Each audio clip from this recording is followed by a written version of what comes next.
eu fiquei 10 anos, cara, tentando ter filho. Nunca falei isso aí. Aí eu fiquei 10 anos tentando ter filho.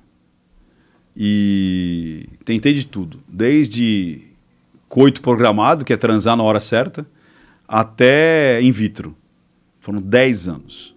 Tipo, tudo que você possa imaginar.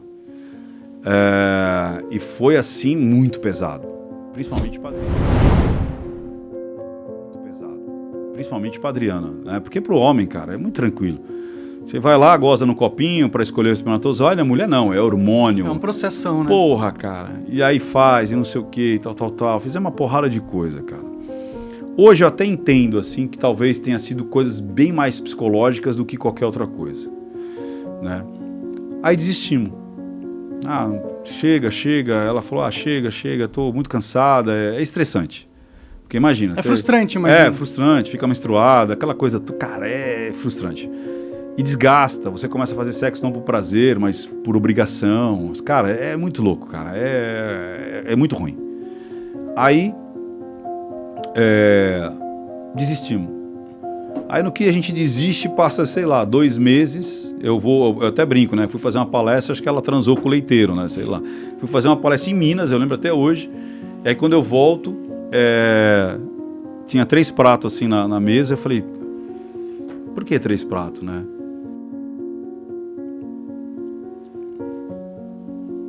Ela falou, tô grávida. E eu falei, porra, que foda, né, cara? Tipo...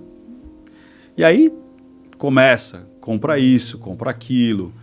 E a gravidez super boa. Aí falo pra minha mãe, tias e tal, e não sei o quê. Escolhe nome, faz o quartinho, faz lembrança. Tava tudo pronto. Tudo pronto.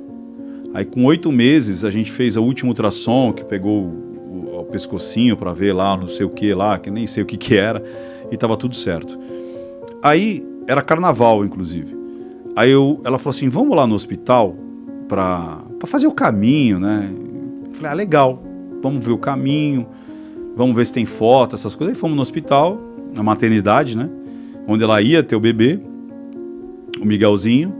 E aí foram vários elos ali que eu acho que teve, assim, várias responsáveis aí. Aí a gente foi lá, aí ela falou assim, vamos falar que eu tô... Trabalho de parto? Não, que eu tô passando mal, sei lá, que eu tô com a pressão. E eles vão fazer um ultrassom. Eu falei, legal, vamos lá. Né? Aí eu falei, olha, eu não tô pensando bem, vamos fazer um ultrassom, não sei o quê. Ele falou, não, tudo bem, vamos fazer. Que era um hospital, uma maternidade, né? Só maternidade, né? Aí a gente tava para fazer, acho que o eco lá, sei lá, qualquer um que é menos, não era o ultrassom em si, mas era o... Aí eu tô sentado assim, ela tá mais onde tá o Rian ali, tipo, 5 metros ali. Aí daqui a pouco... Aí uma chama a outra, aí daqui a pouco chama mais uma. Aí vem uma outra mina com a barriga dela e fala assim, ó. Cara, eu falei assim... Aí põe ela numa cadeira de roda, sai correndo com ela, vai pra uma outra sala, me chama, eu já falei, cara, tá acontecendo alguma merda. Aí faz ultrassom, eu só ouvo ao escuro, né, fazendo ultrassom e vu. Aí só ouço a médica falando assim, não tem batimento, não tem movimento, não sei o quê. Não tem nada. Aí eu falei, caralho. Aí, cara, foi a única vez que eu realmente senti, tipo assim, você está e não está presente.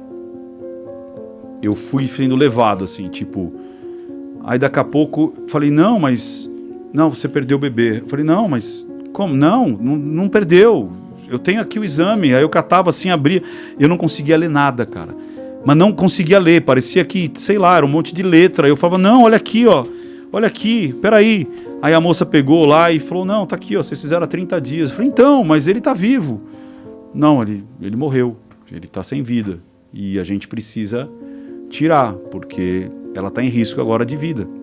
Ela não pode ficar com ele. A pressão dela lá em cima... Acho que chama eclâmpsia, inclusive. E aí aquela loucura, aquela correria. E aí, dali já fomos para um quarto e eu não estava entendendo nada. Aí veio um filme na cabeça. Aí veio um monte de coisa. Aí eu falei, caralho, mano, que porra é essa? E aí, cara, é uma via crucis do caramba. Porque daí eles decidiram, falaram, o que vocês querem? E você tem que decidir rápido, porque ela já estava em risco. Vai ser natural? Vai cortar? O que vai fazer?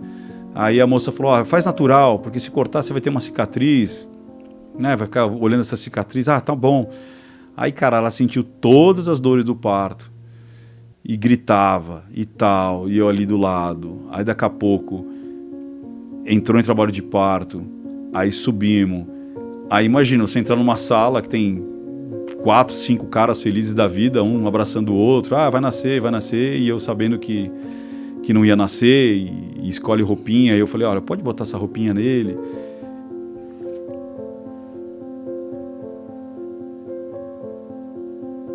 Aí eu entro na sala de parto, e aí ele nasce, né, morto, mas essa estrutura toda, cara, era muito foda, muito foda, assim, alegria de todo mundo e eu ali com medo até de estragar a alegria dos caras, entendeu?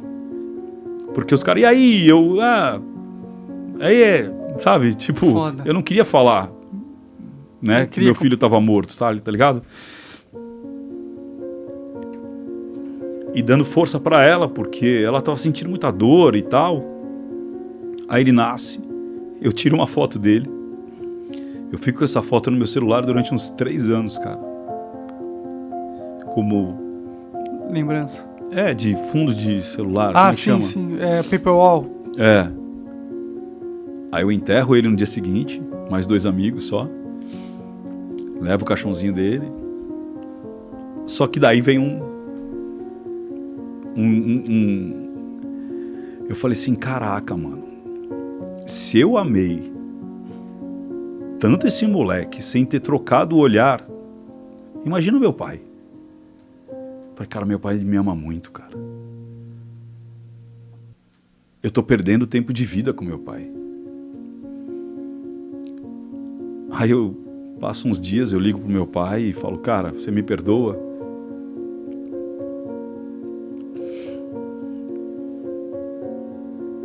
Daí ele falou, não, você que tem que me perdoar. Eu falei, não, eu que tenho que te perdoar. Porque eu imagino o quanto que você me ama. Eu falei, o Miguel veio pra gente...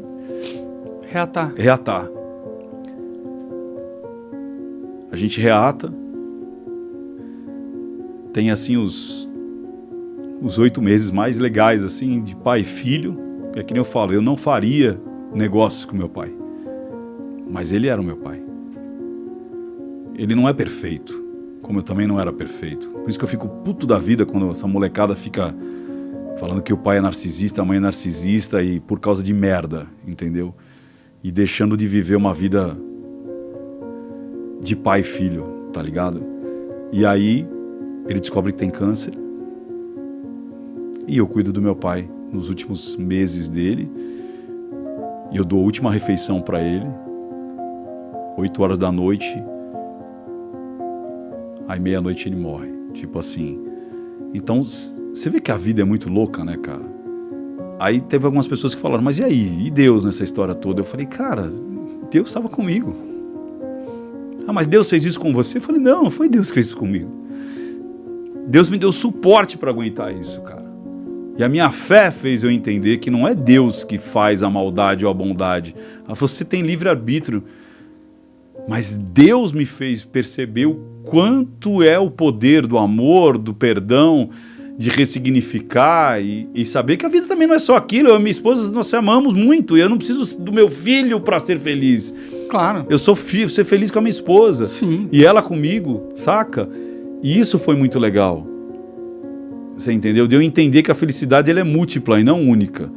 Então você não precisa ter um padrão de felicidade, de família e tudo mais. Muitas pessoas falam, por que você não adota? Eu falei assim, cara, porque não, o adotar é quando você tá bem consigo e quer fazer o bem e não usar aquele ser como uma muleta da sua frustração. Pode crer. Você sentiria que você estava adotando só para preencher um vazio seu e não para realmente cuidar da vida dessa nova pessoa. Isso. Então eu acho que o erro é esse. Quando as pessoas adotam para suprir uma necessidade sua e não do outro. Você entendeu? E aí o tempo foi passando, e aí depois a gente, né? E outras situações, e outras prioridades, e tipo, adota, não adota, o que a gente faz, o que a gente não faz. E a gente começou a ver que daí também a gente estava mais velho. Aí ser pais velhos também, você tá entendendo? Sim, você sente que você não vai conseguir dar pra essa criança aquilo que ela merece em questão de energia e de atenção e o caralho. E aí seria de novo uma situação pra eu, entendeu? Preencher um espaço pra mim e não numa situação. E a gente decidiu que não, tipo assim, não. A gente não existe um único caminho de felicidade, não existe uma só família, não existe uma só maneira de ser feliz, sacou? Ah, com certeza. E hoje eu tô muito bem, assim, tipo, lógico que todo ano você conta, né? Quantos anos seria? Você entendeu? Então é tipo assim, esse ano marca, ele teria feito 10 anos, entendeu? Então você não esquece, você marca, você tem uma... Aí você olha a criança de 10 anos, você fala, ele seria assim, entendeu? Sim, sim. Mas de uma situação não de congelamento. A gente conseguiu não se congelar naquela situação, mas a gente conseguiu superar, aprender, ressignificar e perceber que a gente se ama. Você entendeu? Independente de qualquer coisa, saca? Então isso que foi assim um ensinamento mais foda. Por isso que eu acho que, de novo, Deus não te livra de todo sofrimento, mas Ele te ajuda a suportar esse sofrimento. Pode crer. E pra caramba, assim. E no fim você, talvez por causa desse acontecimento, teve uma reunião com seu pai que você não teria... Exatamente, cara. Você não teria caso se não tivesse acontecido. E ele teria partido com você com esse sentimento ruim entre vocês. Exatamente, entendeu? E isso foi muito legal, assim. Então, de repente, vai saber se essa não foi a missão do Miguel? Pode ser. Você entendeu? Com certeza. De, tipo, mostrar tudo isso, né? Entendeu? E mostrar que, sei lá, talvez eu seria uma pessoa extremamente... infeliz se meu pai tivesse ido e eu não pudesse cuidar do meu pai no último ano de vida dele. Ficaria aquela mágoa, né? Aquele tipo... Porra, e eterna, eu acho, né, cara? E foi muito legal, cara. A gente fez muita coisa junto, assim, naquele período ali, entendeu? Tipo, foi bem legal, foi bem bacana.